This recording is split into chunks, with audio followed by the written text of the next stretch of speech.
significantly, but they didn't get the kill, so purple team did waste a little time coming down, it looks like. Although Dragon is up, and I believe they're about to contest it. Sejuani and Renekton and Lulu all butting down lots of pain, moving around to pick up Dragon. It looks like they're going to be able to take this one uncontested. Mundo is top and bot lane. I don't believe we'll be able to stop them. I don't agree with the teleport here. Like, they teleported down. Dragon's already going to be gone at that point. And what's your team fight? Gragas is already dead. Right. Sometimes you just gotta admit that it's gone, and there's nothing you can do about it and save the cooldown. Like, they did take down Yasuo, but that's not a fight you want, really. It might have been different if Morgana was able to land... Ooh, that was so close to killing her. It might have been different if Morgana was able to land an ult, because she did have one. But she doesn't have an hourglass yet, so she's going to die if she tries. I like this dive from Purple Team. Very decisive, just saying, okay, we're going in right now. They all go in together, pick up the kill very cleanly, and then immediately focus onto the tower. I like that. They're picking up a lot of global gold for themselves, and at this point, that's showing itself as a 6,000 gold advantage. And now that both bot turrets are gone, maybe we're done with laning phase for both ADCs and supports. Very excited. Alright, we see a pause coming out. It's possible there was some lag going on there. Mundo disconnected, I believe. Okay. You know what this means, right? It's joke time. It is time for jokes. Tell me something funny. How about your face? Oh. No, that's not funny. That's just sad. Oh, I'm sorry. Now I'm sad.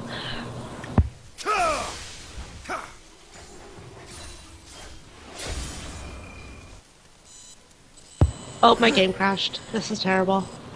I swear to gosh, spectating is so laggy for me. It could just be their servers still acting up. I know there's a lot of DDoS issues going on, and that's why I'm getting constantly disconnected from Twitch servers. Super irritating. So did you hear about the guy who got a pair of glasses for his butt? No. He thought hindsight is 2020. Oh, that's so bad. Shh, it's time for jokes. Knock, knock. Don't fight it. Don't fight it. Oh, game's back on. Mundo returned, so no more time for jokes, unfortunately. You should be able to fast forward because it's been going for a while. Oh, okay. What time is it? 27:04? Yes. Okay. Alright, so we see them sieging up mid lane now. I like that decision, seeing as they do have that significant gold advantage, and they have a pretty good AoE team fight. That being said, you have to be very careful about oh, wait, I have to go over to the right person here. They have to be careful of the Gragas barrels. If Gragas picks off the right target with his ult, that's going to be a very easy team fight for the rest of them, if they're able to collapse onto, let's say, a Vayne and Yasuo. That being said, they're just very split up right now. There's only 2 mid.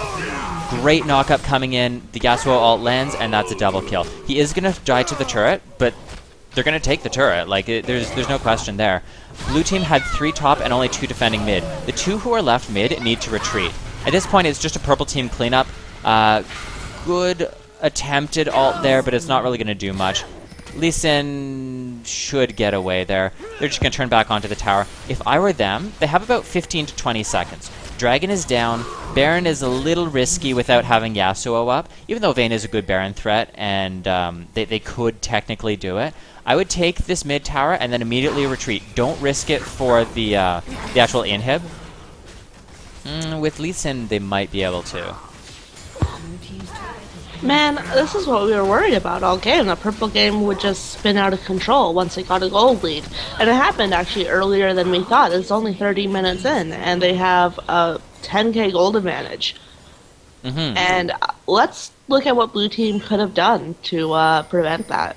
Well, before we do that, I do want to point out, why was Lee Sin staying at tower? It's only him. I believe there was 3 or 4 enemies killing the tower. He's not going to be able to defend that. If you're waiting for your team, go back to base, like buy an item, heal up, do whatever you need to do, and then return and fight. I just really dislike that decision, and it cost them the inhibitor. Because if they all went as soon as they spawned as a collective team, they could have defended that inhibitor, I think. Or it at least would have been risky for purple team to push it. Purple team surprises me. I thought they were about to go back, which would give us room to talk about the meta game, as it were. But instead, they are aggressively pushing advantages. They swing around, pick up Baron after cleaning up their Lucian in the jungle, and now they're going back with an even bigger gold advantage. And they're probably going to be able to buy some nice items from that. Mm-hmm. Okay, so we have a little bit of a respite now that they have that Baron.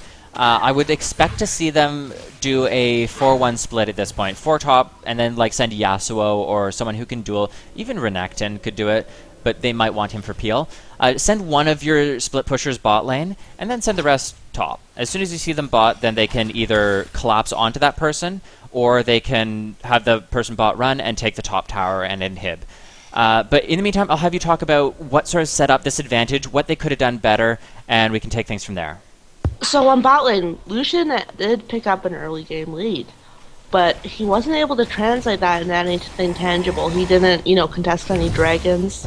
He didn't siege any towers. So he got the gold lead, but he wasn't able to actually make it anything happen from it. Having a gold lead doesn't matter in the long run. It's what you do with it, honestly. Like the goal of the game is to take down the Nexus. It's not to get the most kills. Purple team, on the other hand, consistently went for dragons. They consistently had Sejuani come around and gank. They just had more map presence, honestly, I believe, and they had more of a objective control and mindfulness about objectives. Even when they didn't take an objective, they were always there, keeping an eye on it, trying to get the timer, and that really added up over the course of the game. Agreed. They also seem to have a very good idea of what it is they want to do as a team. They're very much on the same page. This is the objective we are doing. This is the fight we want. In the meantime, again, blue team is split off. Some of them are trying to fight Yasuo, and the rest are trying to defend a tower. The people defending the tower get collapsed on because there's 4 versus 3. You have 2 people off fighting Yasuo, the rest of them can just dive. And Sejuani ult sets up those dives very quickly and easily. Right, blue team just isn't moving as a team. They are a collection of 5 individuals, sadly, and that means that their early game dominance was unable to actually turn into anything tangible. Lee Sin's doing the same thing as before here. He has about a quarter or a fifth of his health, and he's just sort of standing around saying, "No, don't take my inhibitor. I like that. It's my friend." Well, you can't defend it alone. Go back and heal, go back and buy, and then maybe you can try and set up a fight. Oh my god, that's so tragic. He just watched his best friend die. Yeah, right in front of him. Well, I guess he didn't really watch it per se, because he's blind, but... He sensed it. There was a disturbance. See, purple team just aggressively goes and picks up dragon, and at this point the goal difference is so wide that it doesn't really matter, but they still have that objective control, that objective mindfulness. Mm-hmm. They're retreating, they're going back. Why not get that little bit of extra gold? It takes all of about 8 seconds to kill. And it seems a little like overkill, but they have a 16k gold advantage, and they have that gold advantage because they were extremely careful about always getting objectives, keeping timers. So Sejuani does have the Leandries now and the Sunfire, so the Abyssal was silly. Still not a fan of it, but in the long run her build is quite good. Meanwhile, yeah, I would have liked to see more health. Like, no Randuins? I like Randuins. Like, Lucian is in the middle of the jungle. He has 1 ward at his red. He's very vulnerable right now, and he's pushing out for, I don't believe. I mean, he's getting farm, and that's good, but he's unable to help his team when purple team swings around. I'm just not a fan of that decision to push bot lane alone. I'm just pausing here at about 33-10, 33-13. I want to just take a quick look at where blue team is and where their wards are. So they had Gragas and Mundo top. They have a ward in their jungle. They have a pink near Baron. They have 2 wards in their bot jungle. So that's great. That's fine for defensive warding. I don't have that many complaints about how their wards are spread out. It allows you to see where the enemy team is cycling to. But you have 2 top, 1 mid, 1 jungle, 1 bot. What do you think is going to happen when the enemy team tries to fight you? They're going to collapse in, and that's exactly what they do. Renekton ran up to Gragas, hit him, and then Vayne killed him. Boom. So at this point, it's a 5v4. You can see where they're cycling to, but that's not going to help you because you've just lost your initiator. You've lost most of your disengage, and you've lost a lot of your damage. From purple's side, I would expect them to rush up mid. That inhibitor is just spawned. Just why wouldn't they run there and take a free objective, and then probably end the game if you try and defend it? The game is over now, it looks like. Okay. Just a quick moment to discuss MVPs. For blue team, I would have to say Morgana. She's 164. Her score is nothing to really write home about, but score doesn't matter. She had the most consistent presence at objectives, even when she wasn't able to take them. She was always there contesting. She got some really good finds off in landing phase, got her AD carry fed. Really, Morgana just did everything a support needed to do, and sometimes that's enough to be MVP. I want to give props to purple team for actually ending the game. We've seen a lot of times in these workshops where they'll get a really big advantage, they'll even have a great team fight or dive comp, but they'll just sort of dance around, be like, oh well, we can't end till we get Baron, oh we can't end till we get an ace. That was a good attempted defense by Gragas there, I will give him that. I do appreciate the refusal to surrender or give up, yes. As for purple team, I honestly don't know if I can name an MVP. They all played their roles quite well. I mean, Yasuo got a little bit carried, but that's not really a big deal. He did everything he needed to do, honestly, once teamfight phase rolled around. He farmed nicely mid. Right. Like, his score isn't really great, but he's Yasuo against Lee Sin, and in teamfights he did everything he needed to do. So his score isn't great, but it's not like he did terribly or anything by any means. So purple team, I don't really believe has an MVP. Like, their team just worked as a team, and it really paid off for them. So yeah, and I do want to remind people who are joining the workshops, one of the things we want to focus on in these games is that you need to be able to lead and communicate with your team, and you need to be able to make good decisions. So that's an important skill to have in solo queue. If you can stop someone raging before they rage, or before they feed or disconnect or what have you, that's going to win you a lot of games. So these are fun community games. They're designed for you to identify and fix your mistakes, but a lot of mistakes people are making is not even so much gameplay, it's making a good decision and communicating it effectively with their team. for instance, purple team was clearly keeping timers. Timers are huge. You can go, if you go into your options, turn on timestamps, and after Baron or Dragons dies, you'll see, for instance, your team has killed Baron Nashor. And then you just put the time plus 7 minutes, and for Dragon it's plus 6 minutes. Yep, 5, 6, and 7. It's relatively easy addition, and if you really don't want to do it, just download an app for your smartphone and then set it beside your keyboard. Touch a quick button when you've killed an objective or when the enemy team kills an objective, and you'll get a nice little notification when it's going to spawn soon. And you can do more than just keep, write the timer down. You can go, alright guys, Dragon's up in 3 minutes. Alright guys, Dragon's up in 2 minutes, let's get some wards down. Dragon's up in 30 seconds, let's go, we're taking it. That sort of thing really brings the team together. And in solo queue, sometimes your team won't listen. You'll be like, guys, Dragon's up, and they're in the middle of, the enemy nexus trying to get a kill. That happens. But communication is always better than not communicating, and timers is the best place to start.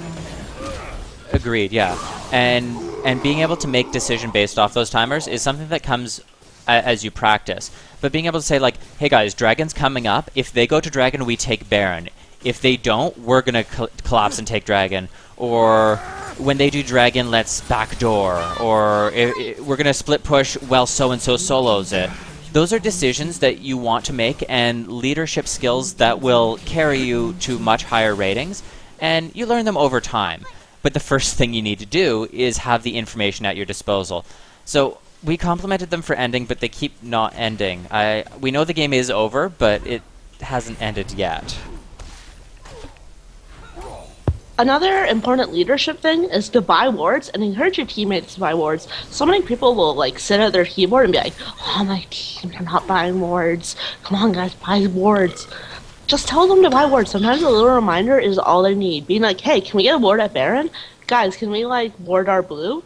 Sometimes you just need to push your team in the right direction, and they'll pick up on it. If you just sit there and expect them to learn how to play, and expect that they'll read your mind from across the country, you're not going to have a great time in solo queue. Mm-hmm. And making yourself enjoy solo queue is so difficult for some people.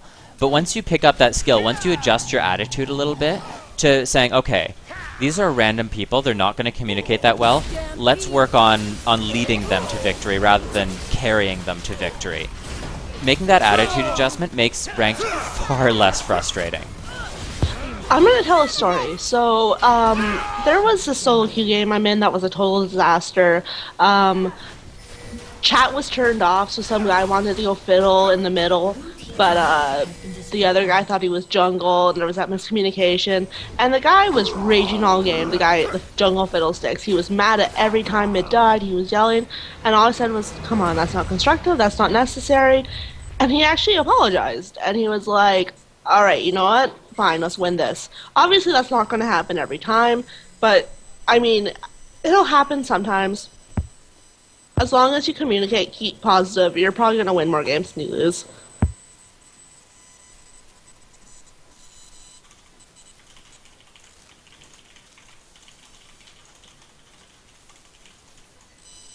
Don't argue with trolls. Don't, pick your battles, but you should always try to be positive and keep the lines of communication open. For sure. I'll have you go over the item builds and everything there. I'm going to set up the giveaway here for the RP card. It'd help if I remember what keyword I put in. Okay, so giveaway is open now. Keyword is workshop. You must be following the stream in order to win. We are drawing the actual winner of the card at the end of the next workshop game, which Brian has already invited people for. So, Requeen, do you want to go over builds for me, please? Yeah. So, starting with blue team, we have Lee Sin. He has the Hydra, the Warmogs, a Phage, Ninja Tabby. I gotta say, not the biggest fan in the world of this build. Warmogs is not a particularly gold efficient item, so that's not fantastic. The Hydra was a good choice. I just would have rather seen, for instance, a Sunfire Cape. Mundo has a Spirit Visage, Sunfire Cape, Ninja Tabby, Warden's Mail. That's pretty standard on Mundo, no real complaints there.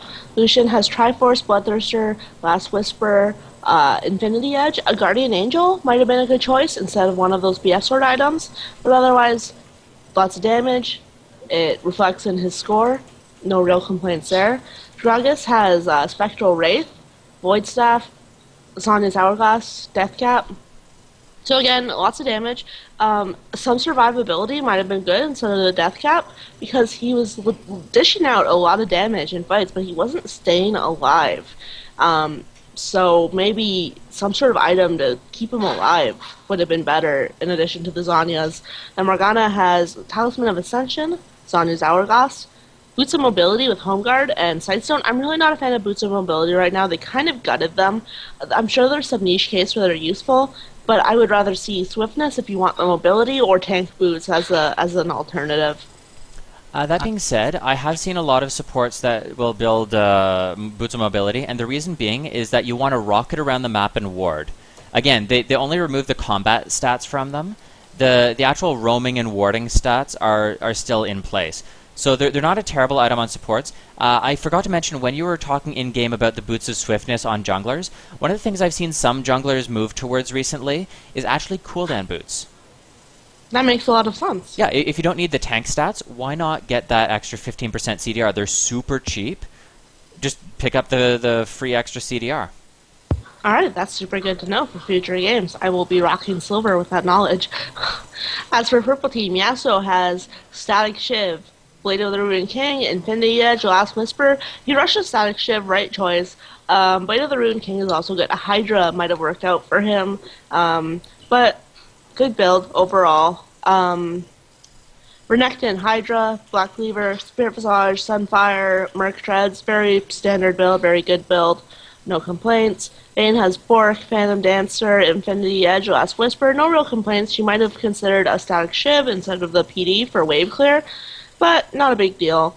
Lulu has Talisman of Ascension. She has the Mikhail's Crucible, Cooldown Boots, Sunfire Cape, and Spirit Visage. Spirit Visage and Sunfire Cape, I'm not a big fan of. I'm not sure what the Spirit Visage might have been for Wild Growth, but Wild Growth isn't a heal. It's bonus health. So Spirit Visage wouldn't affect that. And also Ignite doesn't affect it either. Small quibble. She still won the game, but good enough for the future.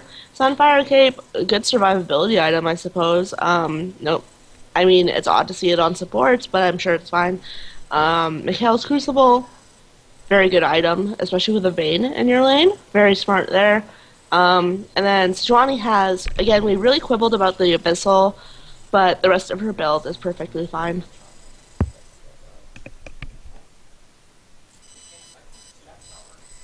Also, very happy to see sweepers in these games. Last week, I think we were concerned about the fact that there were only yellow wards being picked up, so it's good to see some sweepers going